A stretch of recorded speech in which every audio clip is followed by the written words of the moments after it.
또 이 하나님 말씀은 힘이 있으니까 우리 조금만 보실까요, 같이? 제가 자료 올려놓은 거 보셨나요? 아, 보셨어요. 그거를 오늘은 대강 읽으셨다고 가정을 하고 뭐 몇 가지 읽은 내용 뭐 질문이나 나눔하고 그렇게 오늘 공부 마치는 걸로 남은 시간을 활용하면 어떨까 싶어요. 그리고 원래 숙제는 사도행전 7장까지 볼 때 2장, 3장, 4장에서 베드로가 복음 증거를 하는데 거기에 들어간 내용들 파악하는 거. 예.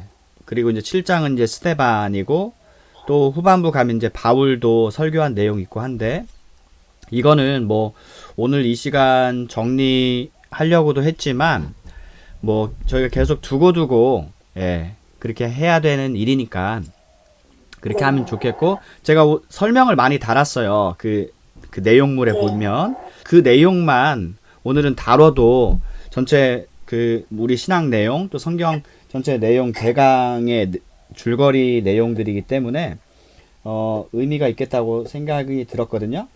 그래서 혹시 우리 읽으신 내용들 중에서 뭐 이 부분 약간 설명이 더 필요합니다 하는데 있다면 알려주시면 좋을 것 같아요. 네, 잘하셨어요. 저희가요 이 성경 말씀을 이렇게 잘 알면은 정말 중요한 것에 대해서는 보다 더 명확해진다라는 표현이 맞고, 그리고 정말 중요한 것은 아까 전에도 말씀드렸듯이 구원과 직결되는 내용들은 우리가 양보할 수 없는 거고, 왜냐면 주님이 양보를 안 하는 거니까 우리에게는 뭐 양보를 하고 자시고 할 거가 없는 거죠. 그러니까 구원이 달린 문제는요 당연히 양보하는 거가 아니죠. 그리고 그러나 그 말은 역으로 구원과 직결되지 않는 내용들에 대해서는 우리가 상당히 융통성을 발휘할 수 있다라는 뜻이 됩니다. 그러면 구원과 직결되지 않은 내용은 그럼 하나도 안 중요하냐? 여전히 중요해요. 왜냐하면 예수님 말씀이 내가 너희에게 분부한 모든 것을 가르쳐서 지키게 하라. 내가 너희에게 분부한 모든 것입니다. 마태복음 28장 19절 20절 말씀. 너희는 가서 모든 족속으로 제자를 삼아 아버지와 아들과 성령의 이름으로 세례를 줘라. 그리고 내가 너희에게 분부한 모든 것을 가르쳐라. 가르쳐서 지키게 하라. 그래서 예수님이 우리에게 하신 모든 말씀, 모든 명령이니까 성경 말씀을 우리가 할 수 있는 한, 예수님 말씀, 하나님 말씀을요 할 수 있는 한 다 우리가 힘써 아는 것, 그것이 우리의 본분입니다. 그러니까 여전히 중요해요. 하지만 구원과 직결되는 가르침과 비교했을 때는 상대적으로 중요한 건 거예요. 여전히 중요하지만 구원과 직결된 건 절대적으로 중요한 거고요. 상대적으로 중요한 거니까 이 부분에 있어서는 뭐 의견이 서로 다르더라도 얼마든지 양보할 수 있는 부분인 거예요. 구원과 관계되지 않는 내용. 그래서 구원과 직결되는 내용을 가리켜서 적었지만 1차 교리라고 해요. 1차 교리. 그리고 기독교를 기독교 되게 하는 가르침이죠. 그리고 기독교에만 있는 가르침이에요. 기독교에만 또 구원이 있기 때문에 구원과 직결된 이 가르침은 아무리 저희가 다 양보해도 할 수 없는 부분이라는 거였고요. 그런 거에는 어떤 내용들이 있느냐, 그 내용을 쭉 쓴 거예요. 그래서 이런 부분들을 우리가 확실히 알면 정말 중요한 것에 대해서는 우리가 치중을 하고, 상대적으로 여전히 중요하지만, 하나님 말씀이 안 중요한 게 어디 있어요. 다 중요하지만 그것과 비교했을 때는 덜 중요한 부분에 대해서는 우리가 많이 융통성을 발휘할 수 있게 되는 거예요. 그래서 성경을 많이 알면 사람이 꼬장꼬장해지는 게 아니라 정말 중요한 것에 대해서 확실하고 분명하게 알고요. 약간 덜 중요한 부분에 대해서는 최대한 진짜 말 그대로 그때는 관용할 수 있고 또 한 걸음 양보할 수 있고 그런 부분이에요. 그래서 그런 내용들을 담고 있는 게 또 로마서 강의 14장이기 때문에 정말 구원과 관계되지 않은 부분에 대해서도 막 목숨 걸고 그 중요성 부여하는 정도가 다르다고 했잖아요. 그렇게 똑같이 그렇게 중요성을 부여해가지고 달려들고 덤벼들면요, 이제 교회가 힘들어지는 거예요. 그래서 이제 정말 중요한 것과 덜 중요한 것을 우리가 서로 알고, 정말 중요한 것은 우리가 이 구원과 관계된 이 가르침에 있어서는 다 동의한 사람이다라는 그 사실이 중요한 거예요. 그리스도 신자가 되었다는 거. 이거보다 더 큰 공통 분모가 없는 거예요. 그거에 있어서는 다 일치를 받기 때문에 그리스도인이 된 거고, 또 같은 말 성도인 거고, 또 교회인 거니까, 그리스도 신자들이 모였을 때에는 그래서 항상 우리가 하나님께 똑같은 사랑을 받아서 하나님 자녀가 된 사람들이니까, 우리 안에서 가장 중요한 거는 화평, 같은 말은 또 사랑이에요. 우리 형제 사랑이 항상 으뜸이 되게 하자. 그리고 그 다른 문제들은 그러면 뭐 다 뭐죠? 쉬쉬하자는 얘기는 아니에요. 하지만 막 목숨 걸고 달려들면서 막 싸우듯이 그렇게 할 필요는 없는 거다. 이 부분만 우리가 잘 정리가 되면 정말 불필요한 뭐랄까요? 그러니까 이런 거거든요. 나 자신에게 적용하기 위해서 법을 만들고 규칙을 만드는 거는 얼마든지 자유로운 거예요. 그건 자유예요, 자유. 그런데 그거를 그대로 타인에게 적용을 할 때에는 이제 율법주의가 될 수가 있어요. 그러니까 하나님의 법을 우리가 순종하는 거는, 이건 뭐 말할 필요도 없이 당연한 건데, 내가 이제 하나님께 더 가까이 가기 위해서, 또는 이제 하나님 앞에서 내게 필요한 부분들, 이걸 좀 이렇게 잘 정리해가지고 나에게 적용하기 위해서, 이렇게 예를 들어서 1, 2, 3 이렇게 만약에 정했다고 해봐요. 근데 이거를 나한테만 적용하면 돼요. 근데 이거를 그대로 다른 사람에게 씌우기 시작하면 우리가 형제인데 폭군이 될 수가 있다. 이제 그런 얘기들도 간간히 이제 하고 있고 한데요. 로마서 14장에서. 그래서 포인트는 그리스도 신앙과 관련해서 더 이상 축소할 수 없는 부분에 대해서 우리가 분명히 하자. 그러면은 그 나머지 것들에 대해서는 우리가 충분히 융통성을 발휘할 수 있고, 양보할 수 있고, 또 기다려줄 수 있고, 이런 부분들이 된다. 이렇게 되면 뭐가 되냐면요, 심플한 신앙이 되고요, 심플한 교회 생활이 돼요. 정말 막 우리가 은연중에요, 우리 스스로 만든, 사람이 만든 법 가지고 교회가 돌아가는 수가 많이 있어요. 근데 그게 보여요, 성경 우리가 공부하다 보면. 그러니까 그냥 이런 거예요. 이걸 하나님이 명하신 건가? 그냥 아니면 그냥 사람이 우리가 서로 이렇게 하면 좋지 않겠습니까? 그 의도, 시작은 다 좋은데요. 이게 한 달이 건너면 이제 뭐죠? 약간 법으로 리스트가, 목록화가 되는 것이죠. 근데 그거를 우리 피할 수 있어요. 그리고 단순한 신앙으로 우리가 계속 그렇게 갈 수 있어요. 그래서 한 가지 드리고 싶은 말씀은, 이 구원과 직결된 그리스도 신앙을 대변하는 이 중요한 이 가르침에 대해서 우리가 잘 정리하고 있으면 좋겠다. 그러면서 이제 그러면은 여전히 중요하지만 구원이 달린 문제가 아닌 걸로 이제 예를 든 게, 뭐 세례를 주는 방식, 이런 거, 또 이런 부분들은 이런 부분들은 중요하지만 이 자체가 구원을 주는 그 내용은 아니에요.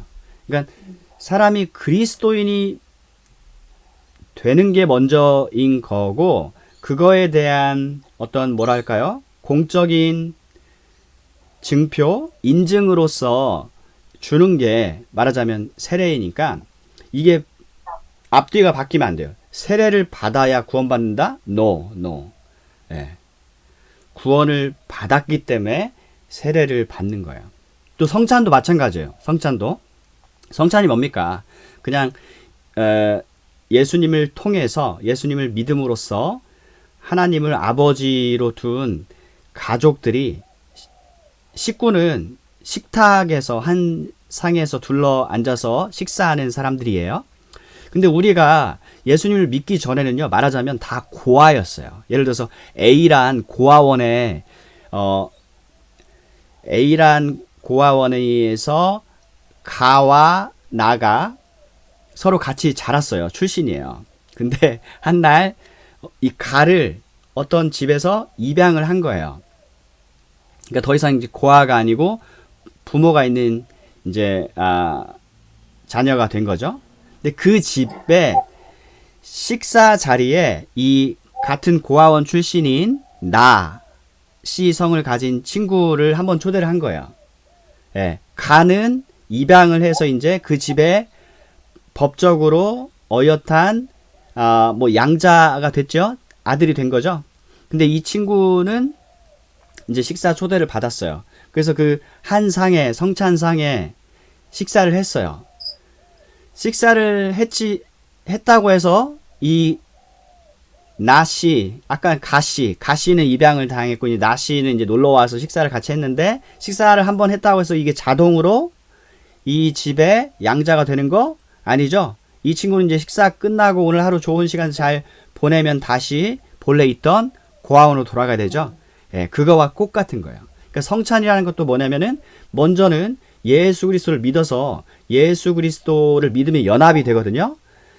그래서 예수님께 속해 있는 모든 지위나 신분, 이게 다 우리께 되는 거예요. 이게 엄청난 복음이에요. 그래서 공동 상속자라는 표현을 쓰고 있어요. 성경에서요. 예수님은 하나님의 아들이잖아요. 근데 우리가 예수를 믿으면 예수님과 연합이 돼서 예수님께 속한 모든 게 우리께 돼요. 그러니까 예수님이 하나님의 아들이니까 우리도 아들들이 된 거예요. 근데 그 차이를 이제 여기 설명했죠. 그럼에도 예수님은 영원하신 아들이고, 예, 우리가 하나님의 아들이 자녀가 되었다고 해서 우리도 하나님이 되는 건 아니에요. 그죠? 예수님은 하나님의 영원한 아들이고 하나님의 아들로서 예수님은 뭐예요? 이미 하나님이시죠. 창조주이시죠. 그러니까 예수님은 영원한 하나님의 아들이고 우리는 예수님 덕분에 입양돼서 하나님 아들 된 사람이니까 그럼에도 불구하고 하나님이 우리에게 아버지라고 불리움 받으시고요. 또 예수님은 이제는 형제가 된 것도 네가 무슨 내 형제 하지 않고 너랑 나랑 형제 맞아. 그러나 차이점은 재차 예수님은 영원하신 하나님, 창조주 하나님, 영원하신 아들이시고 우리는 그분께 붙어서 연합돼서 아들이 된 입양된 양자들이죠. 그러나 그 법적 권리는 똑같아요. 그래서 성경에서는 이 아들은요 상속자라는 뜻이에요. 그게 뭡니까? 아들은 아버지가 가지고 있는 게 다 아들 거예요. 그러니까 아들이 와서 너희를 자유케 하면 너희가 참 자유케 되리라, 이 얘기가 요한복음 8장에서 진리를 알지니 진리가 너희를 자유케 하리라. 예. 그 얘기가 뭐냐면 자유한 아들이 와서 우리는 다 죄의 종, 사단의 종인데 우리를 자유케 하면 참으로 너희가 자유케 된다. 그러니까 하나님이 예수님을 보내주신 이 소식이 얼마나 놀라운 것인지 몰라요. 제가 여기 기록은 안 했지만 우리가 이 지금 사도행전 내용들을 봤을 때 이제 계속 반복되는 내용 중에 하나는요. 예수님은 본래 우리 죄 때문에 죽으러 오셨다. 이건 하나님의 계획이다. 어쩌다 보니까 이렇게 된 게 아니고 어처구니 없이 이렇게 당한 게 아니고 본래 하나님 계획으로 됐다라고 나와 있죠. 사도행전도 마찬가지고 요한복음도 마찬가지고 인자라는 표현을 예수님이 쓰셔요. 인자. 인자는 영어로는요. The Son of Man이에요. 그리고 하나님의 아들은 The Son of God예요. 그러니까 인자는 사람의 아들이란 뜻이죠. 사람의 아들. 하나님의 아들이 아니고. 왜 자꾸 인자란 말을 쓰시지?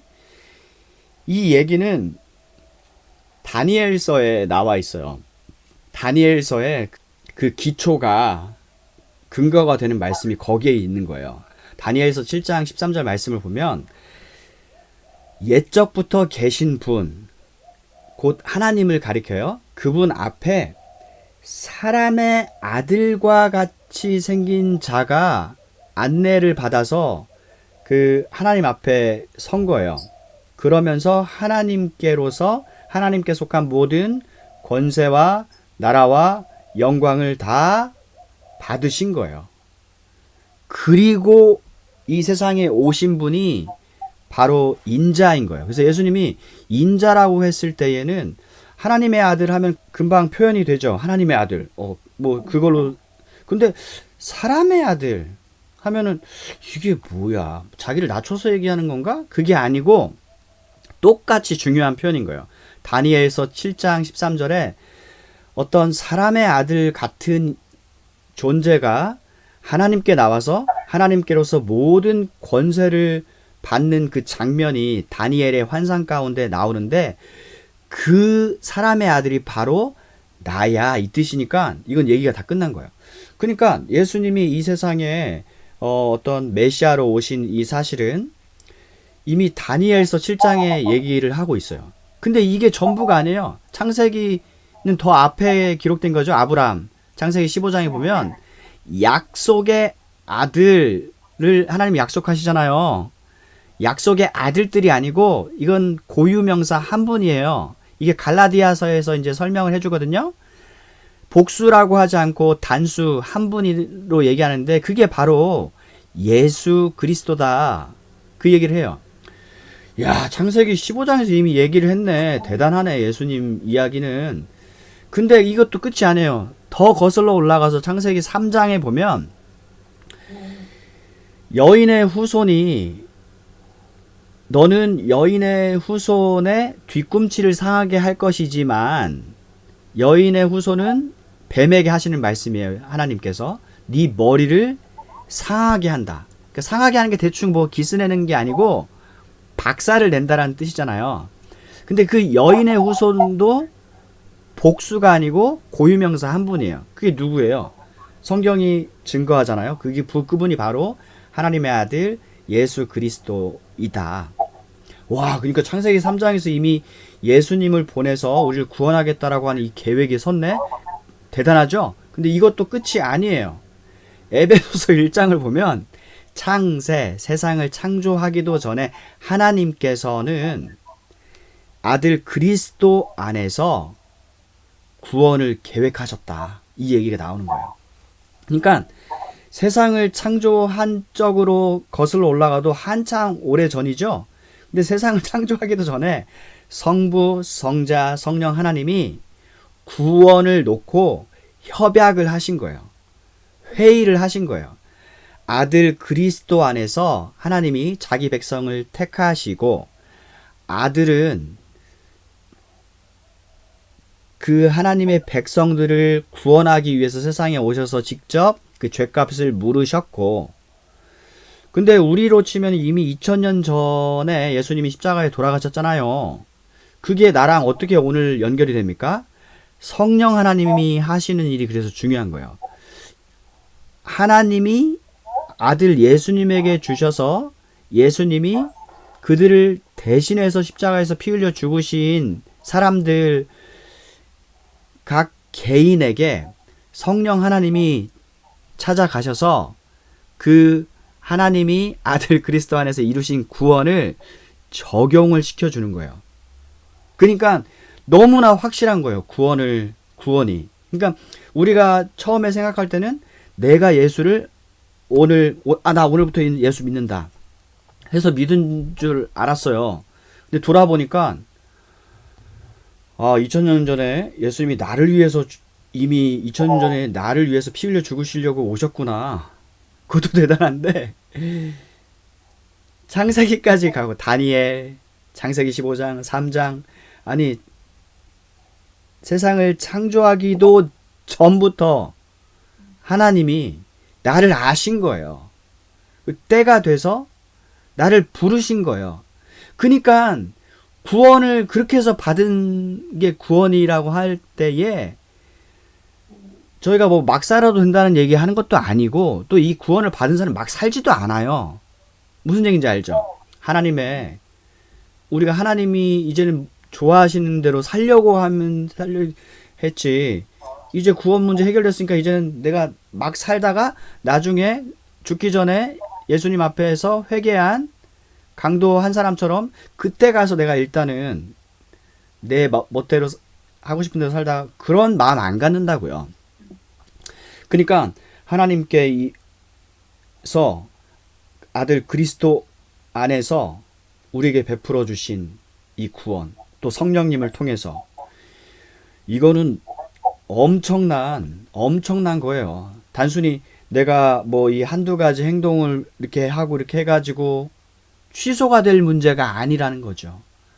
그러니까 이 부분이 너무나 중요한 거고 너무나 감사하고 찬양이 되고요. 찬양이 될 수밖에 없어요.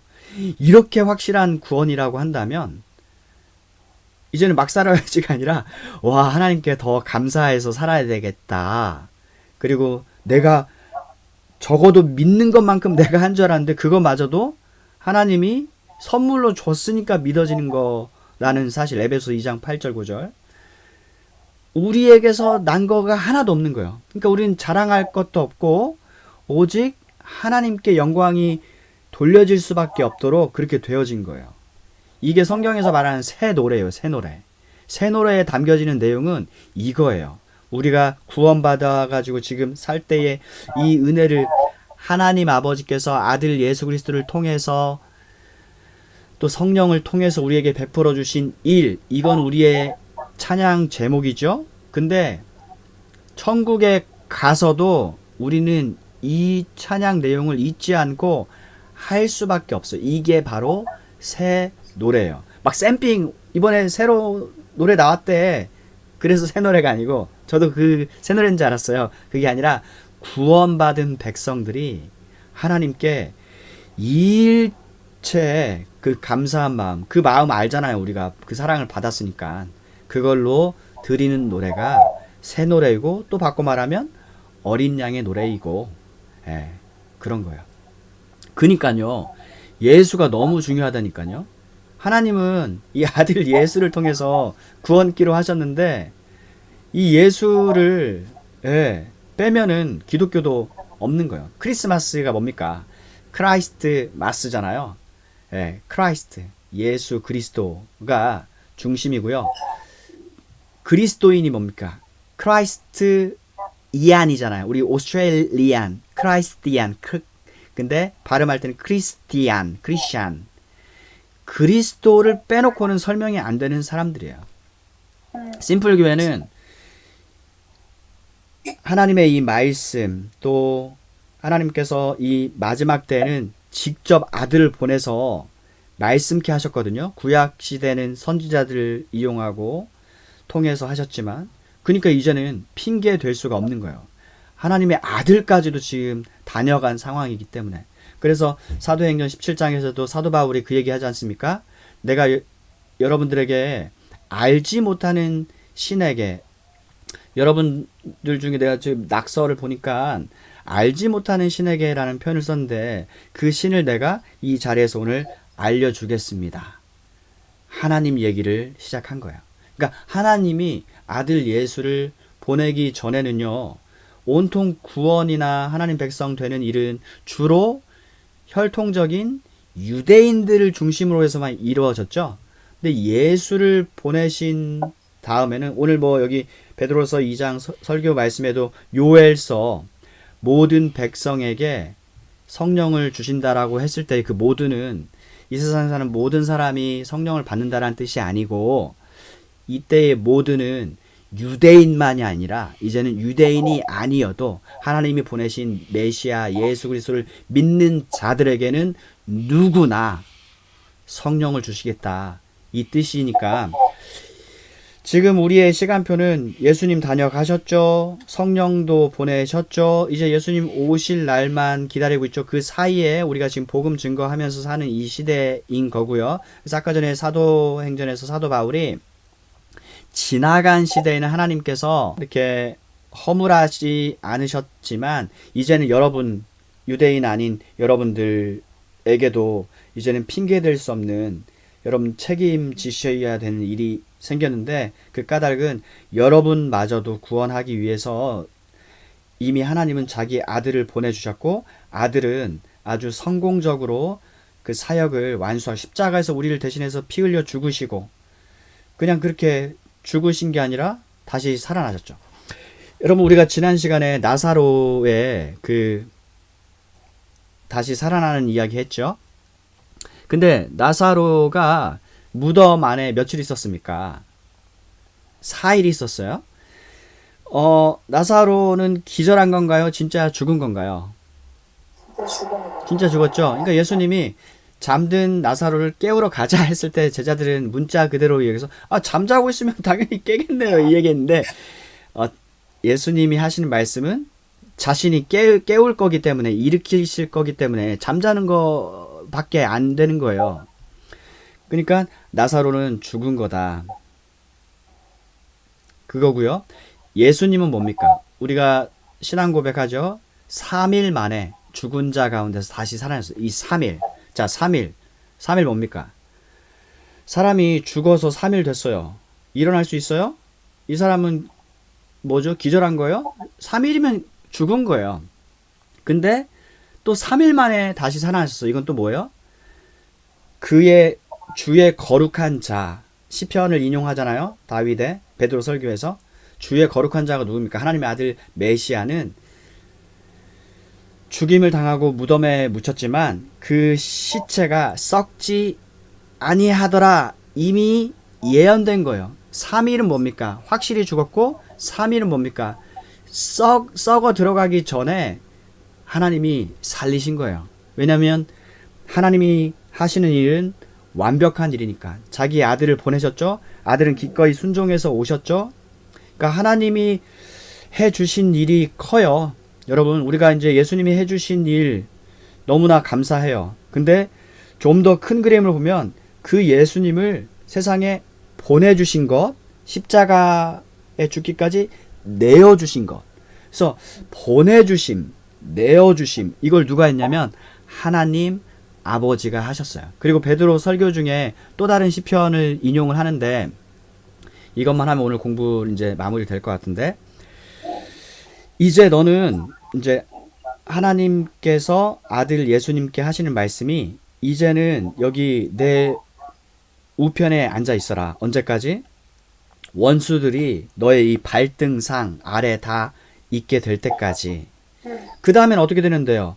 그때는 예수님이 지금도 통치하고 계시거든요. 이제 왕의 왕 주의 주로서요. 구원받은 모든 백성을 다 불러 모으러 오시죠. 재림 때. 그래서 그들을 다 누구에게 바쳐요? 아버지께 바쳐요. 그러면 이제는 하나님이 전면 부각돼서 온 우주 만물 하나님 나라 가운데 친히 하나님이 홀로 높임을 받으세요. 죄 때문에 하나님과 우리 사이에 그 관계에서 단절이 생겼죠. 절단이 생겼단 말이에요. 죄 때문에. 그런데 이제는 그 죄 문제를 아들을 통해서 다 없이 해버리셨어요. 믿는 자들은 하나님께 어떻게 나가요? 매우 조심스럽게 나갑니까? 우리가 막 나가면 안 돼요. 하지만 하나님께 뻘쭘해 하지 않아요. 아빠야, 아빠, 아버지. 그런 관계 속으로 우리를 그렇게 초대해 주신 거예요. 그게 장차 이루어질 일이 아니라 예수를 믿는 사람은 이미 처음 시간에 아까 말씀드렸듯이 하나님이 그런 분인 거예요. 자, 우리가 아버지는 편합니다. 누구랑 비교해야 되냐면 아저씨랑 비교해야 돼. 아저씨. 옆집에 아저씨가 사는데 아무리 좋아도 아버지와는 다르죠. 하나님이 전에는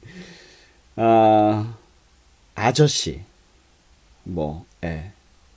근데 뭐 예, 하나님 그냥 무서운 존재였어요. 그때는 진짜로. 왜냐면 하나님과 관계가 형성이 전혀 안 됐으니까. 원수였죠. 죄인이지요.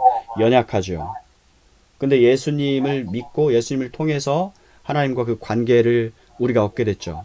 너희는 이렇게 기도해라. 하늘에 계신 우리 아버지. 그럼에도 불구하고 아까 전에 예수님과 우리는 그럼에도 불구하고 차이는 있다고 했죠. 왜냐하면 예수님 하나님이시니까. 그랬을 때 예수님이 이제 부활의 아침 때 그 제자들에게 내가 부활한 사실을 알려라 하시면서 예수님이 하신 말씀이 있어요. 나는 지금 나의 아버지께로 가야 된다. 나의 아버지 그리고 너희 아버지. 여전히 아버지는 아버지이지만 그 관계에 있어서 그 근본적으로는 또 차이가 있는 거예요. 왜냐하면 하나님의 영원하신 아들이라고 했으니까요. 예수님은요. 그래서 나의 아버지 그리고 너의 아버지 너희 아버지 한 분을 지칭할 때에. 근데 예수님으로 인해서 하나님 하늘에 계신 우리 아버지 항상 기도를 이렇게 할 수 있는 존재가 되었으니까 사단은 엄청 약올라 있죠. 근데 약올라 있기만 해요. 우는 사자처럼 삼킬 자처럼 두루 다니면서 삼킬 자를 찾는다 했지만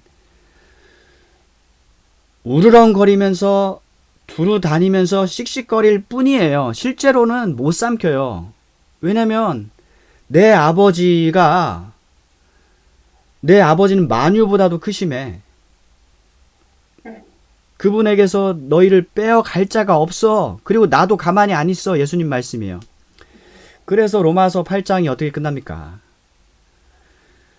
누구도 아무도 그 어떤 무엇이라도 우리 주 예수 그리스도 안에 있는 하나님의 사랑에서 우리를 끊을 수가 없느니라. 끝. 그냥 끝장이에요. 끝장. 로마서 8장 끝장. 끝. 끝난 거야. 끝. 그게 그리스도 신자들의 지위이고 현재 신분이고 위상이고 상태이니까 이거는 너무나 귀한 거예요. 우리가 이것을 계속해서 모일 때마다 서로 상기하고 이 사실을 우리는 늘 잊어버려요. 참 신기하죠. 잊어버리는 것도 은혜예요. 하지만 또 기억하는 거 중요해요. 그래서 내가 기억을 못하면 옆에 있는 사람이 또 해주고 또 옆에 있는 사람이 못하면 또 내가 해주고 해서 그렇게 세워져 가라고 우리를 모이시게 한 거예요. 교회라는 게 서로 빌딩 업 each other 그렇게 하시고 저희가 방학에 들어갑니다. 3주간 방학에 들어가고 이제 좀 또 시간 되시면 어쨌든 오늘 이 유인물을요 그냥 차근차근 한번 더 읽어보세요. 아시겠죠? 그렇게 하시고 3주 뒤에 1월 18일 수요일 저녁 7시에 만나서 구원론 공부를 할 거예요. 구원론 공부 10주 과정을 개설합니다. 그래서 제가 그 책을 크리스마스 선물로 드릴 거예요. 그래서 일단은 첫 시간 또 뭐 둘째 시간은 임주훈 목사 자매님 먼저 이제 우리 돌아가면서 이제 요약 발표하는 시간을 그 순번 정할 거예요. 그리고 이제 돌아가면서 자기 차례에 이제 요약 발표해 주고 또 질문 받고 또 정리 제가 해주고 그런 식으로 진행을 할 거예요. 그러니까 본인들이 또 읽고 그렇게 오면은 이 효과가 커요. 그래서 이 10주 과정이 그 텀 1까지 이어져서 끝날 거예요. 그래서 어떤 식으로 저희가 진행이 되냐면 1월 18일에 만나서 저희가 이제 매주 이렇게 하는데 2월 달에 1, 2, 3주 하고요. 3월 달에 또 1, 2, 3주 하고요. 4월 달에 1, 2주 하면은 또 이제 텀 1 방학이에요. 브레이크. 그 일정이에요. 그러니까 저희는 한 달에 1, 2, 3주는 공부를 한다. 4주는 쉰다. 근데 5주 있는 날은 어떻게 해요? 그때도 쉬어요.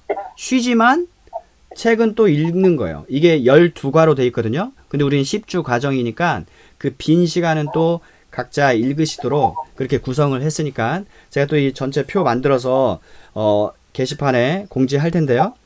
어쨌든 이 구원론 공부, 뼈대를 놓는 공부가 아주 중요합니다. 그리고 우리가 이렇게 다 하는 이유는 전할 메시지를 가지고 있는 실제로 그 제자로 준비되기 위한 건데, 맨날 저희는 준비만 합니까? 뭔가 결말을 못 보는 것 같죠? 아니에요. 이 준비 과정 자체가 내 영혼에 엄청난 복이에요. 그러니까 이 시간을 누구를 위해서 해주는 공부가 아니에요. 나를 위해서 하는 공부고, 내가 살찌고 튼튼해지는 그런 시간이니까 여러분들 이 복된 자리로 저는 계속해서 여러분들을 끌어들이고 할 수 있는 한 뭐죠? 스파르타식으로 할 수 있는 그렇게 하고, 또 옆에서 으쌰 컴온 옆에서 해준 사람 필요하잖아요. 운동할 때.